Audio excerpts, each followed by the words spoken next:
Alright guys, so it's Thursday, December 15th in the afternoon. I'm taking a video to show the condition of the home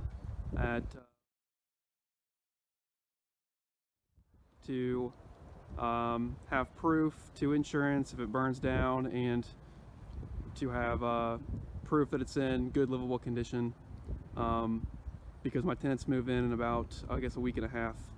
So here's the front yard condition. All the siding is brand new. I painted that roof, as you can see in my painting a roof with bare multi-surface roof paint video. That used to be a reddish brown colored roof. Those are the same shingles, I just painted it.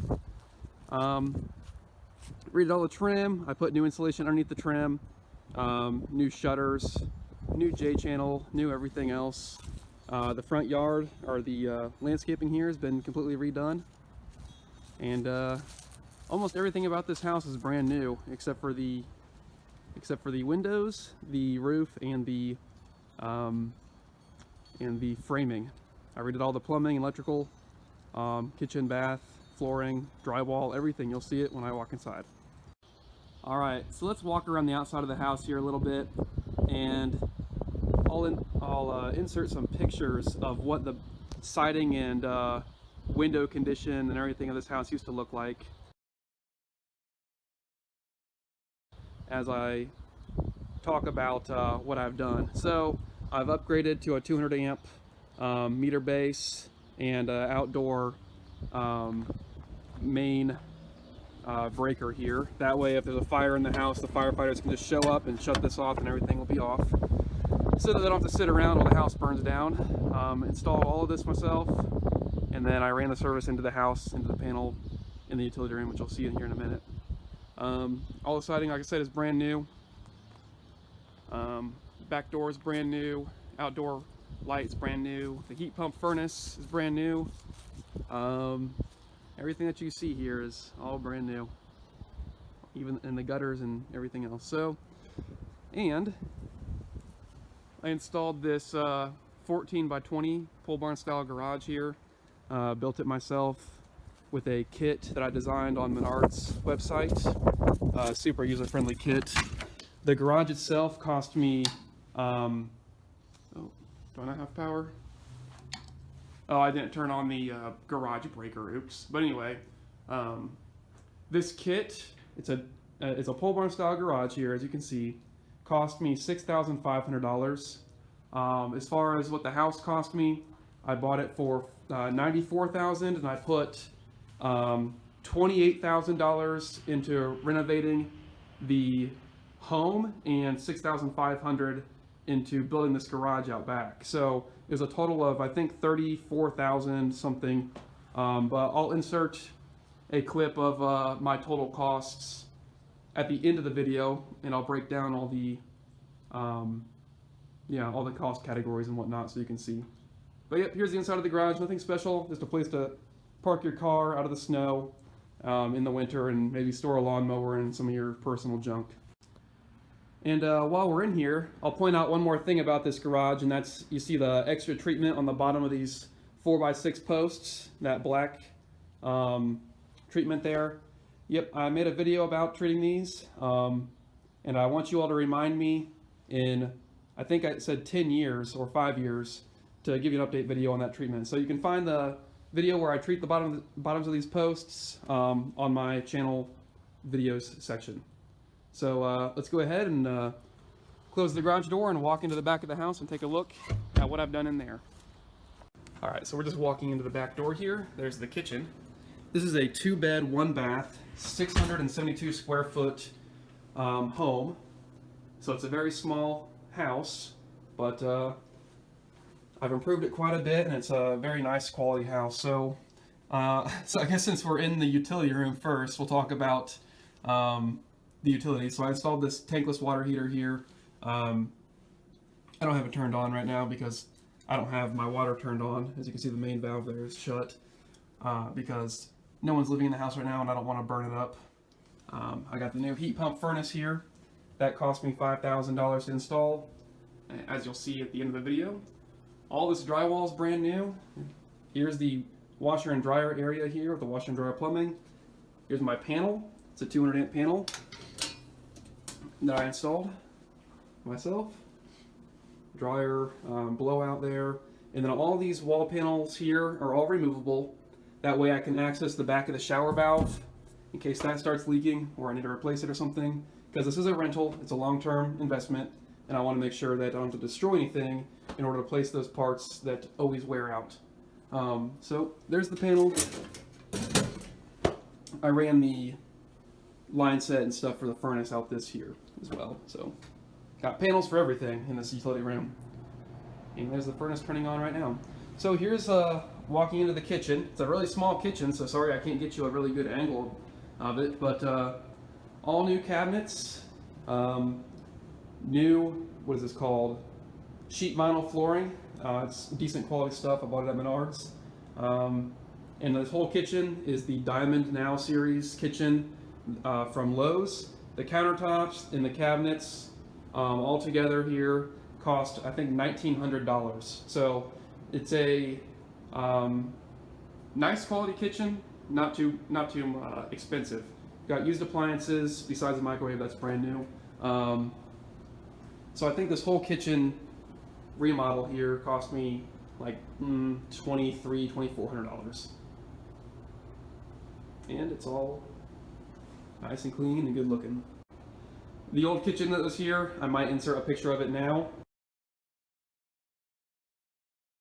That kitchen was from 1950 and it had those old like dorm style steel cabinets above and below. They were like, I don't even know, like industrial cabinets. It was interesting. So we'll walk over here to the living room. Here's the living room. The vinyl plank flooring, new drywall, new thermostat, new smoke detectors, new everything. So the drywall, I didn't do two things in this house myself, and that was installing the HVAC system and installing and mudding the drywall. I hired both those things out. The drywall cost me $4,500, and that was to hang and finish 88 sheets of drywall, and also do the texture on the ceiling. But here's the living room.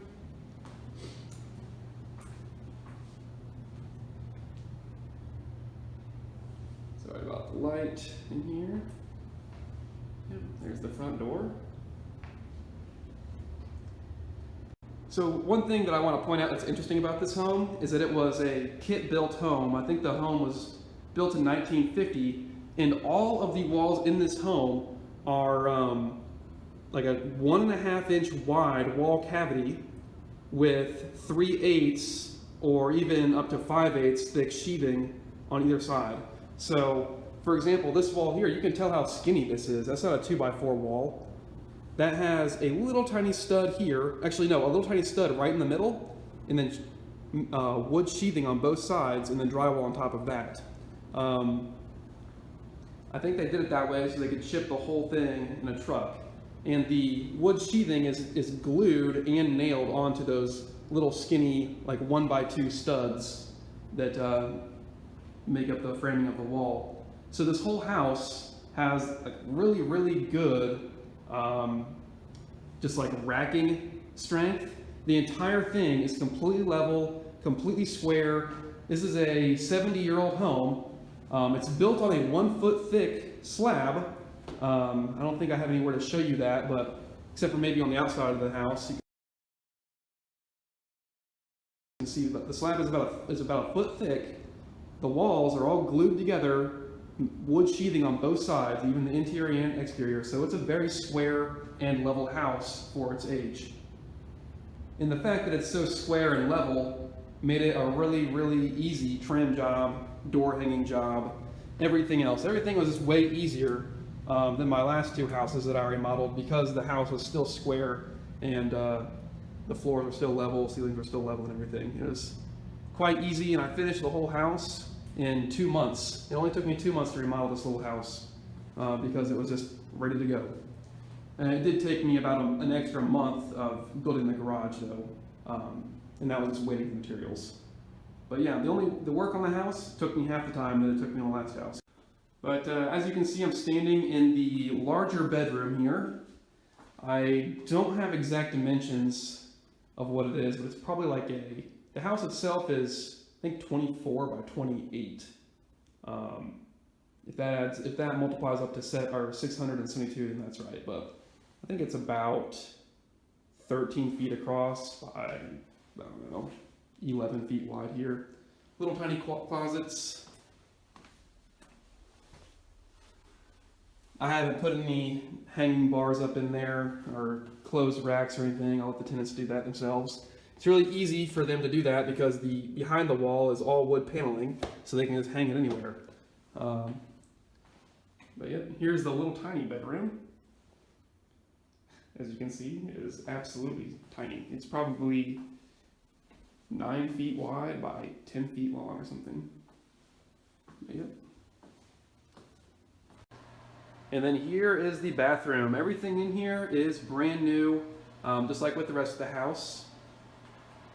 I got like pretty much the second cheapest option for everything from either Lowe's or Menards. So I know this vanity here with the sink top cost me, I think, 170 bucks total. Toilet was probably like 120. Bathtub and shower surround combo, probably like 4.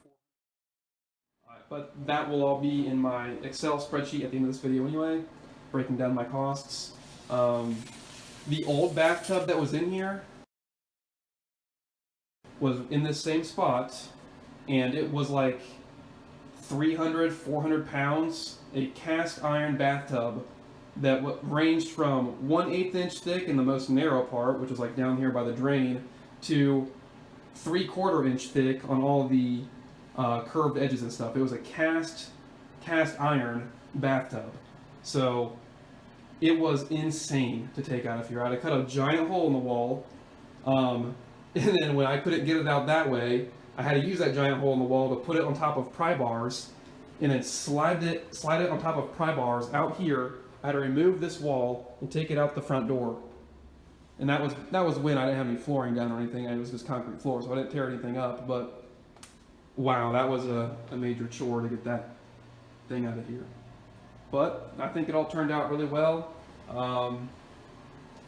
And it's got all new plumbing, so I shouldn't have. It's all PEX and PVC now, except for like the main sewer underneath the slab, which is still cast iron, but it was in decent condition when I looked at it. So yeah, I think I did a pretty decent job in this bathroom.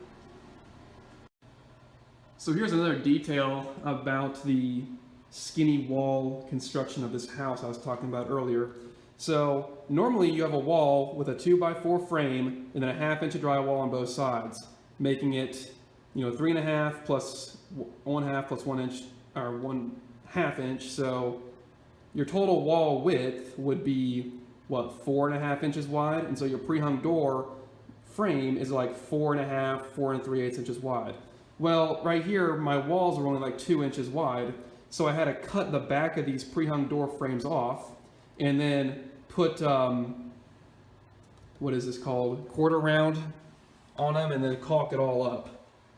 So I had to do a lot of extra caulking around the doors and windows on this house because of that, but I think it all turned out nicely, and that's mostly due to the fact that the walls are so flat and the door frames and everything else were so square that it kind of made up for the trouble of having to make quarter round on literally everything except for the baseboard. So as you can see, everything in this house is completely remodeled, a lot nicer than it used to be. It used to smell a little bit weird. It used to have the entire floor was sheet vinyl floor and it was all torn up. The walls were wood paneling and they just stank. They've all been covered up with new drywall now. And yeah, I'm happy with how everything turned out. Like I said, I replaced all the electrical inside the walls of this house, all the plumbing, and everything that you see here is all brand new as well. So stick around because I'll do a quick little breakdown of my costs for this little house in Columbus, Indiana. Alright, thanks for sticking around to watch the end of the video here. We're going to go through the costs associated with this project. I'm going to go through every cost. So materials, contractors, the gas I spent, the holding costs, meaning the utilities and insurance and stuff like that. Every cost I spent for from the time I purchased the home till the time I got it rented, we're going to talk about. All right, so my total that I've spent on this house, as you can see, is $128,000, basically $129,000. I bought it for $94,000 in June, I think, of 2020 or no, 2022. June of 2022, I bought it for 94,000. Um, the total rehab on the house was $28,000, and then I built the garage for 6,500. So basically, I spent was that 34 or $35,000 repairing the home. So let's scroll up to the top here, and we'll go through the cost categories. So the gas I used during this time, the end of 2022, gas prices were like $3, $4 a gallon, and I have a truck that gets 13 miles or less per gallon. So I spent about $900 on gas for the project, and my holding utilities costs for from the time I purchased it, as you can see here, insurance, water and electric was $538. So in the video, I said that I spent 2 months repairing the house and about a month building the barn. So that adds up to 3 months. Well, why did I hold it for like 6 months here? Well, it's because I got married in September. I went on a long vacation in August, and I had several other things in my life that I was just, doing during this time. So I didn't have time to work on the house every single day like I did on the last two projects. So yeah, it only took me like 2 months to build the house, and then 1 month in October to build the garage. Um, so yeah, that's why it took me 6 months total to complete the project. Um, Miscellaneous costs, you can look here, building permits, blah blah blah. Uh, yeah, $718. This is just the category I put everything that I didn't know where else to put it. So the dump, total demolition costs here. The dump where I live is really cheap, um, like $35 a ton, and if you bring less than 200 pounds, it's for free. So yeah, pretty cheap. No minimum charge. They don't charge for really anything. They just weigh your truck and let you throw the stuff away. Uh, Paint, $332. That was to paint the whole house. I painted it in one day. Such a small house. The only room that I had a different color was the living room. All the rest was painted flat white, ceiling and wall. Um, Electrical. So as I said, I redid the entire electrical system, starting at the weatherhead to the meter, to the outdoor electrical or breaker, uh, to the indoor panel, all the wiring, to the conduit that runs out to the pole barn, to the sub panel of pole barn, ground rods, everything I replaced. And that cost $3,403, and that's all materials. That's probably like a $10,000 plus job, I'd say, if you hire someone to do that. Because I don't like having my homes on 100 amp with gas appliances. I hate gas appliances. I didn't grow up with gas appliances.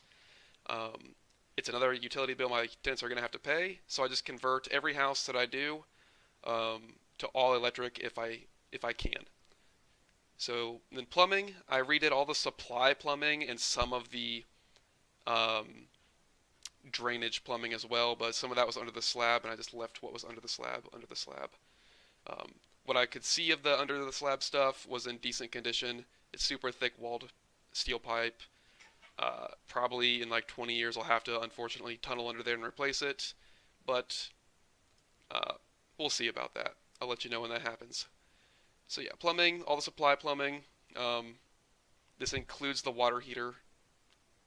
It was $13.94, and the main cost of that is all the PEX fittings. They're $3 to $6 a fitting. A valve can be like 15 bucks as well.